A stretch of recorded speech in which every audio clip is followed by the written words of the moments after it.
Judulnya adalah Raja dan Kerajaannya. Raja dan kerajaannya. Kerajaan ini sangat penting karena tanpa memahami kerajaan Allah, kita tidak akan sepenuhnya memahami berita tentang Yesus. Yesus bukan hanya datang membawa pengampunan, Dia datang membawa kerajaan. Ya. Ayatnya Matius 6 ayat 10. Ayat 10.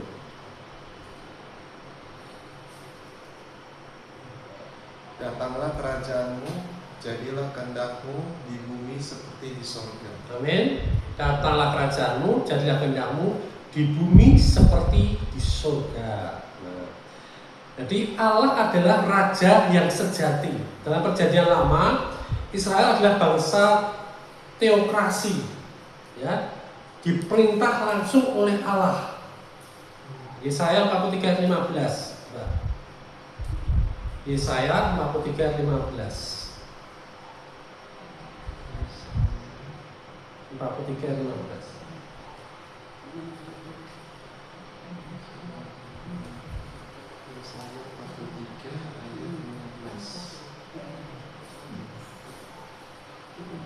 Akulah Tuhan yang Maha Kudus, Allahmu, Rajamu yang menciptakan Israel.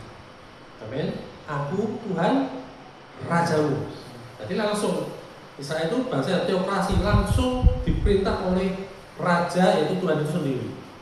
Tapi dalam 1 Samuel 8, bangsa Israel ingin menjadi seperti bangsa lain dan meminta raja manusia.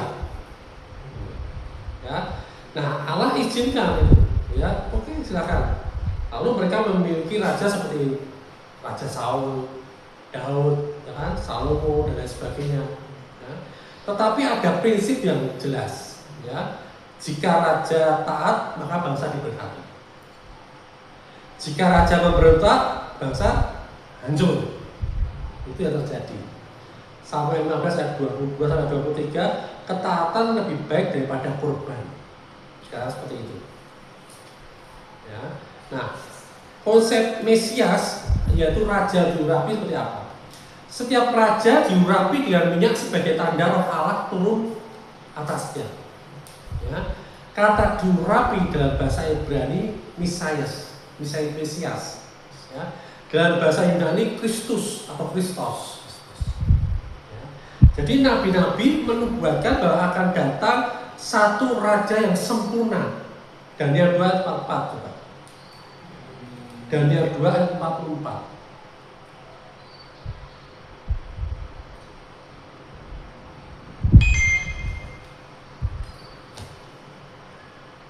Tetapi pada zaman raja-raja, Allah semesta langit akan mendirikan suatu kerajaan yang tidak akan binasa sampai selama-lamanya, dan kekuasaan tidak akan beralih lagi kepada bangsa lain. Kerajaan itu akan meremukkan segala kerajaan dan menghabisinya, tetapi kerajaan itu sendiri akan tetap untuk selama-lamanya. Jadi apa? Kerajaannya tidak akan pernah hancur. Ya. Kemudian Yesaya 9 ayat 6 sampai 7. Yesaya 9 ayat 6 sampai 7.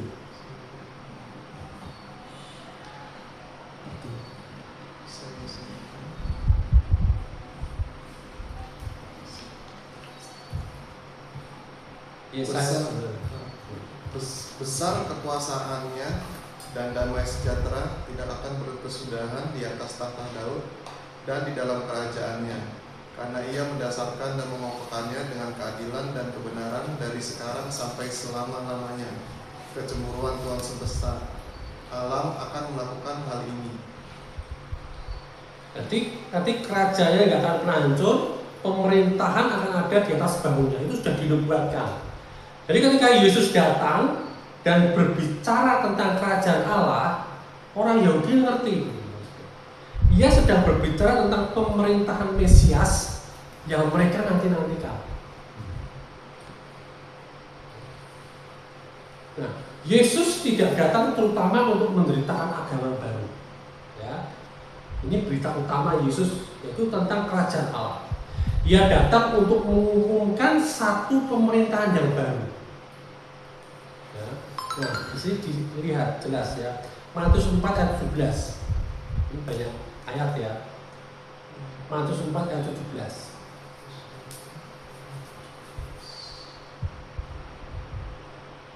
Sejak waktu itulah Yesus memberitakan, bertobatlah sebab kerajaan surga sudah dekat. Bertobatlah sebab kerajaan surga sudah dekat. Markus 1 ayat 14 sampai 15. Markus 1 ayat 14 sampai 15.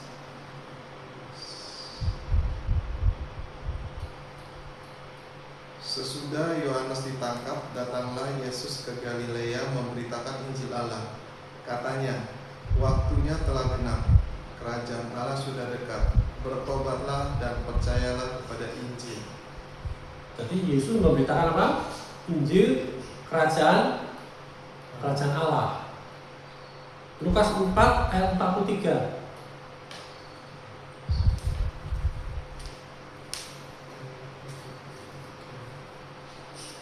Lukas 4 ayat 43. Tetapi ia berkata kepada mereka, juga di kota-kota lain aku harus memberitakan Injil kerajaan Allah, sebab untuk itulah aku diutus. Nah, aku diutus untuk apa? Memberitakan Injil kerajaan Allah lagi. Ya. Jadi berita utama Yesus itu apa? Kerajaan Allah. Bertobatlah sebab kerajaan surga sudah dekat. Yesus memberitakan Injil kerajaan Allah, dan aku diutus untuk memberitakan Injil kerajaan Allah. Bahkan murid-muridnya diutus untuk apa? Memberitakan kerajaan, menyembuhkan orang sakit, mengusir setan-setan. Jadi berita kerajaan ini yang harus diberitakan di seluruh dunia. Matius 24 ayat 14. Matius 24 ayat 14. Ya. Dan Injil kerajaannya akan diberitakan seluruh dunia, menjadi kesaksian bagi semua bangsa. Sesudah itu barulah tiba kesudahannya. Amin. Ya, fokus utama Yesus adalah berita tentang Injil kerajaan Allah. Ya. Nah, jadi fokusnya di situ. Nah, kita ya fokusnya juga di situ juga.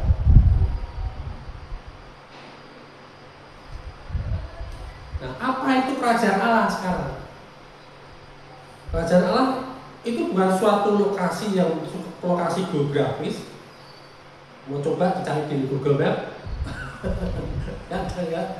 Kerajaan Allah adalah pemerintahan Allah atau hidup atas hidup manusia. Ya. Nah, ayatnya mana? Matius 6 ayat 10. Tadi, datanglah kerajaanmu, jadilah kehendakmu di bumi seperti di surga. Artinya kerajaan hadir ketika kehendak Allah ini ditaati. Kolose 1 ayat 13 sampai 14.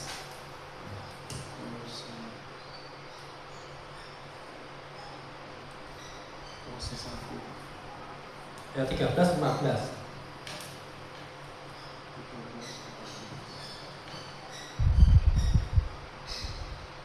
Ia telah melepaskan kita dari kuasa kegelapan dan memindahkan kita ke dalam kerajaan anaknya yang kekasih. Di dalam Dia kita memiliki penebusan kita, yaitu pengampunan dosa. Amin. Kita dipindahkan dari kuasa kegelapan ke dalam kerajaan anaknya. Dipindahkan dari kerajaan kegelapan ke dalam kerajaan anaknya. Amin. Ya. Jadi kerajaan Allah hadir sebenarnya seperti itu, supaya kita pindah kerajaan. Jadi masuk ke kerajaan itu berarti apa? Keluar dari kuasa iblis.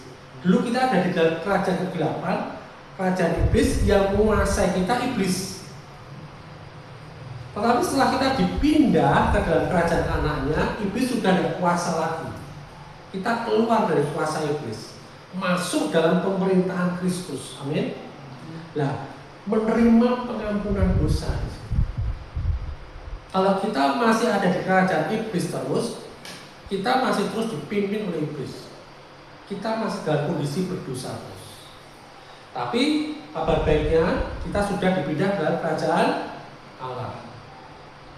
Dosa kita diampuni. Amin. Kita masuk di dalam pemerintahan Raja yaitu Kristus itu, dan tidak dikuasai oleh iblis lagi. Nah, syaratnya masuk kerajaan itu apa? Matius 4 ayat 17. Matius 4 ayat 17.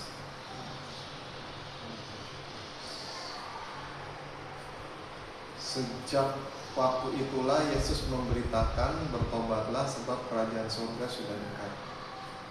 Jadi syaratnya masuk dalam kerajaan apa? Bertobat. Bertobatlah. Pertobatan bukan sekedar merasa bersalah. Pertobatan adalah apa? Berbalik dari dosa, berbalik dari kuasa iblis, berbalik dari cara hidup yang lama, dan tunduk pada raja yang baru. Itu hanya bisa dilakukan kalau kita sudah dipindahkan di dalam kerajaan Allah. Amin. Jadi berpaling dari kegelapan kepada terang, dari kuasa iblis kepada Allah. Seperti itu. Ya. Supaya apa? Supaya kita ada di dalam kerajaan Allah. Kita harus mengalami yang namanya pertobatan. Nah, sehingga Tuhan nanti ketika awal mau terima Tuhan Yesus kan kita kasih pelajaran tentang pertobatan. Karena itu titik baliknya di situ. Seperti anak bungsu, dia mengalami pertobatan. Dia nggak cuma menyesal, oh ya aku berdosa pada bapakku, enggak. Dia, aku sudah berdosa pada bapakku dan pada Tuhan.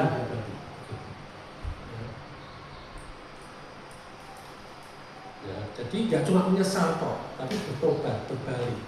Nah, kemudian Allah tidak hanya memerintah dari luar, ya, Dia mengubah dari dalam. Dia memberikan kita hati baru untuk hidup yang baru. Yeskiel 36. Yeskiel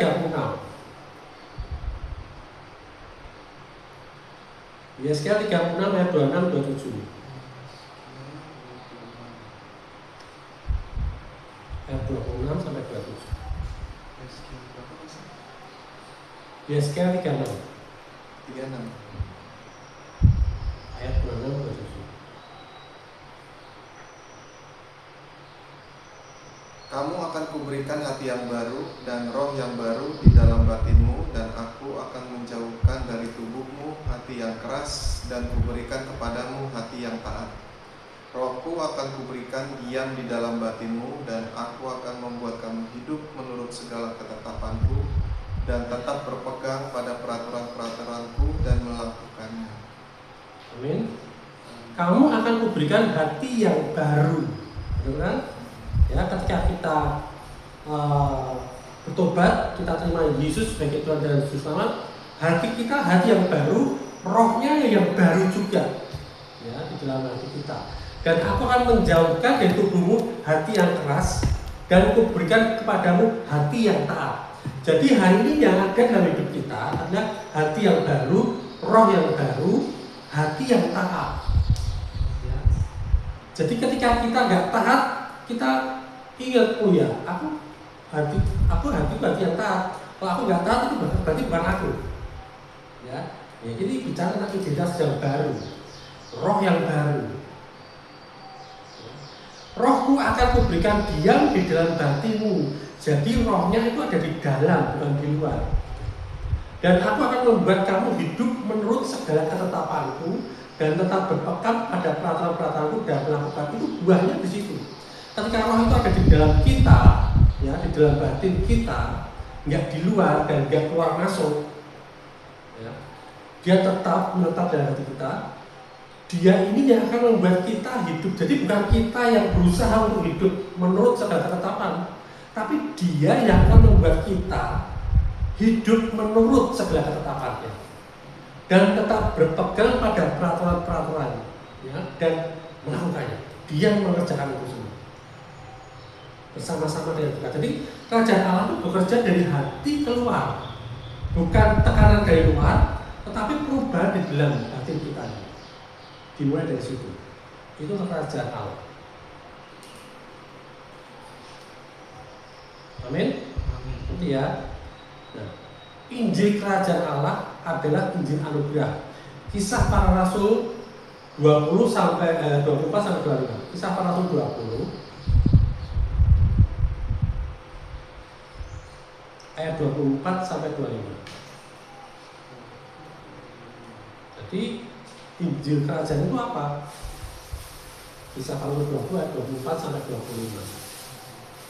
Tetapi aku tidak menghiraukan nyawaku sedikit pun, asal saja aku dapat mencapai garis akhir dan menyelesaikan pelayanan yang ditugaskan oleh Tuhan Yesus kepadaku untuk memberi kesaksian tentang Injil kasih karunia Allah. Tetapi ya, aku tidak menghiraukan nyawaku sedikit pun, ya, untuk memberi apa? Kesaksian tentang Injil kasih karunia Allah. 25 Mas. Dan sekarang aku tahu bahwa kamu tidak akan melihat mukaku lagi. Kamu sekalian yang telah kunjungi untuk memberitakan kerajaan Allah. Amin. Jadi Injil kerajaan Allah itu juga disebut Injil kasih karunia Allah. Makanya yang kita beritakan adalah Injil kasih karunia Allah. Kita masuk kerajaan bukan karena usaha, tetapi karena anugerah melalui iman. Banyak gereja yang menganggap kok kasih karunia itu sesuatu yang lemah. Kasih, ada yang kasih, mengasih, yang nggak tegas, yang ada kekuatan. Tapi sebenarnya inilah Injil kasih karunia Allah yang harus kita beritakan. Ya. Nah, setelah masuk kita hidup di bawah pemerintahan raja. Jadi ketika kita mengalami itu semua, kita mengalami masuk di dalam kerajaan Allah, terus nggak ungkang-ungkang, nggak santai-santai aja, tapi kita rest. Rest ini bukan berarti kita nyantai, enggak, tapi rest ini ya, kita hidup di dalam pemerintahan raja. Mengalami tadi yang dinamakan aku membuat engkau taat, aku membuat engkau baik, aku membuat engkau melakukan hal-hal yang baik, melakukan firman-Ku, melakukan kebenaran-Ku. Seperti itu. Jadi terus kemudian Roma 14 ayat 9. Roma 14 ayat 9.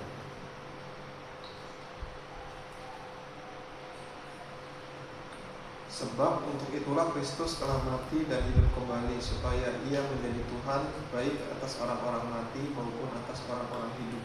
Nah, sebab untuk itulah Kristus telah mati dan hidup kembali, supaya menjadi Tuhan. Tuhan baik atas orang-orang mati maupun atas orang-orang yang hidup. Jadi Kristus adalah Tuhan atas semua yang mati yang maupun yang hidup. Nah, jadi semua tunduk. Kesimpulannya apa? Ya, yang pertama, Allah adalah Raja yang sejati.